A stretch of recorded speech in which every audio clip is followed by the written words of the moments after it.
Hello guys! Ayan, nagigisa na naman ako ng bawang.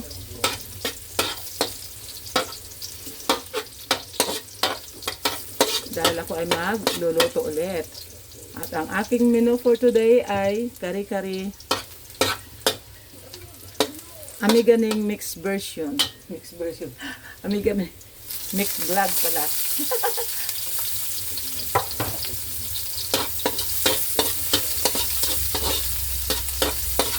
Then, ilagay na natin yung karne. Ang aking gagawin kari-kari ay buto-buto. Dahil ito lang ang kaya ng budget ko.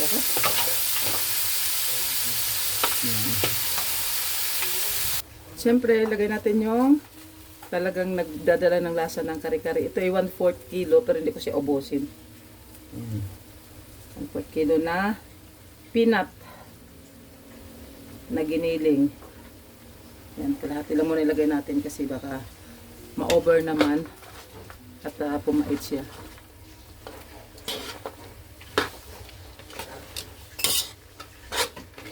Basta ihalo lang natin siya dyan guys.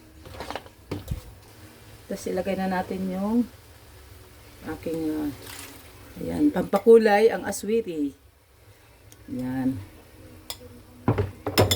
At atin ulit siyang halo-haluin para halo yung kulay. Sa pagluto naman ng kare-kare ay may kanya-kanya tayong version. At ito yung aking version. Ito yung aking style ba. Yan.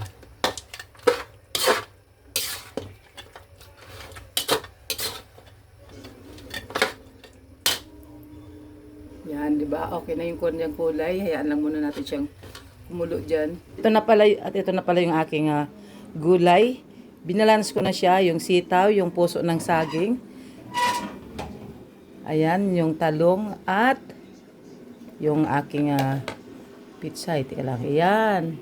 Medyo marami talaga yung pitsay ko kasi mura ang pitsay ngayon kaya hindi tinipid.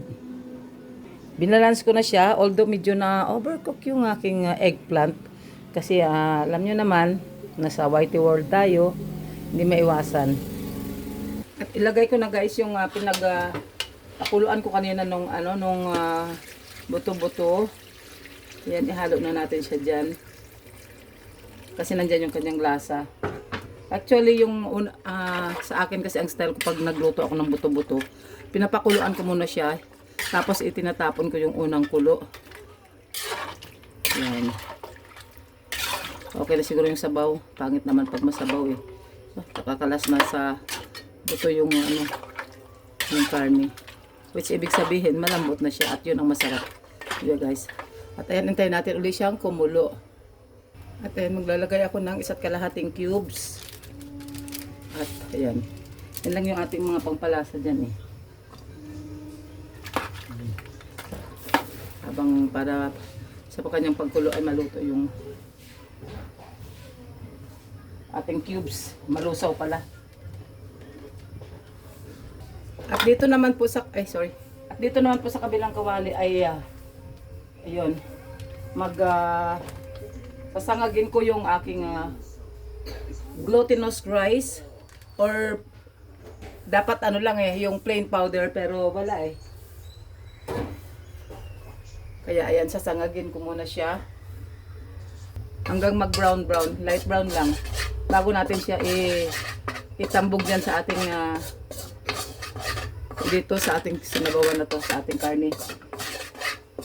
Kasi mas masarap po yung lasa niya guys, mas mabango yung lasa ng ating sabaw mamaya, yung aroma ng, alam niyo naman yung bigas, napakabango niyan pag sinangag eh. Kaya yun. Pwede namang tambugin yan. Depende sa choice nyo kung ano yung gusto nyo.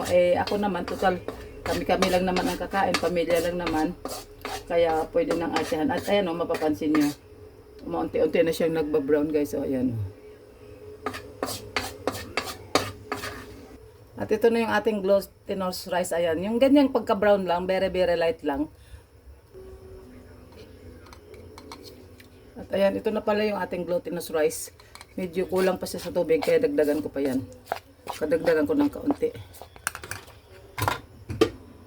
ilalagay na natin siya dahil kumukulo na yung ating sabaw. Yung karne, ayan. Lagyan na natin siya dyan. Ito yung ating pampalapot.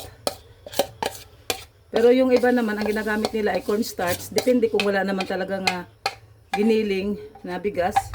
Pwede na yun. Ayan, halo natin para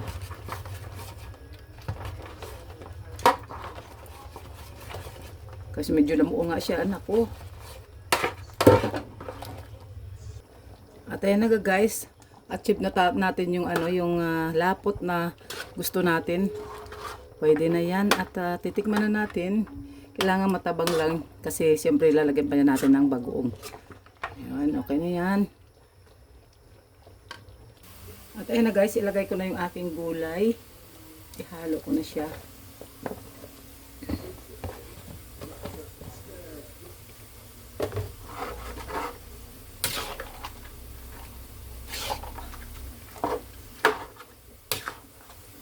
Parang nawala yung sabaw. Parang nawala yung sabaw ko Ayun. At isunod din natin yung pichay.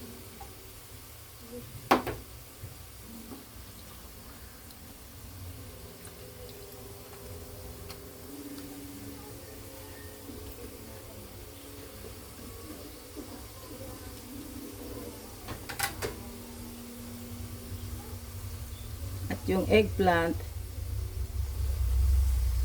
Yan.